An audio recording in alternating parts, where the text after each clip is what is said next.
Hello guys, ഇപ്പോൾ പുതിയതായിട്ട് പുതിയതായിട്ടല്ല കുറച്ചായിട്ട് കൂടുതലായി കണ്ടുവരുന്നൊരു കംപ്ലൈൻ്റാണിത്. റെഡ്മി, ഓപ്പോ, വിവോ ഫോണുകളിലാണ് കൂടുതലായിട്ട് കാണുന്നത്. ഫോൺ റീസ്റ്റാർട്ട് ആയിക്കൊണ്ടിരിക്കുക. ഇത് ചാർജിന് വെച്ച് യൂസ് ആക്കിയാൽ ഫോൺ കറക്റ്റ് വർക്കാവും.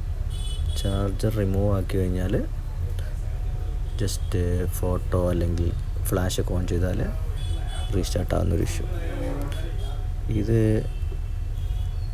കോമൺ ആയിട്ട് ബാറ്ററിയുടെ ഒരു ഇഷ്യൂ ആണിത്. ഒന്നെങ്കിൽ ബാറ്ററി റീപ്ലേസ് ചെയ്യാം, അതല്ലാന്നുണ്ടെങ്കിൽ ബാറ്ററിയിൽ വരുന്നൊരു റെസിസ്റ്റർ ഉണ്ട്. ആ റെസിസ്റ്റർ എടുത്തിട്ട് ഷോർട്ടാക്കി കൊടുത്താൽ അല്ലെങ്കിൽ റീപ്ലേസ് ചെയ്താൽ നമുക്ക് ഇത് സൊല്യൂഷൻ ആവുന്നതാണ്. അപ്പോൾ അതൊന്ന് ചെക്ക് ചെയ്ത് നോക്കാം.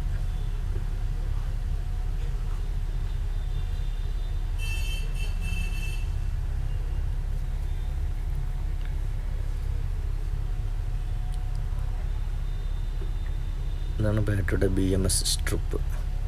ഇതിൽ വരുന്ന ഒരു റെസിസ്റ്ററാണ് PTC. ആ റെസിസ്റ്ററാണ് റീപ്ലേസ് ചെയ്യേണ്ടത്, അതല്ലെങ്കിൽ ഷോർട്ട് ആക്കേണ്ടത്.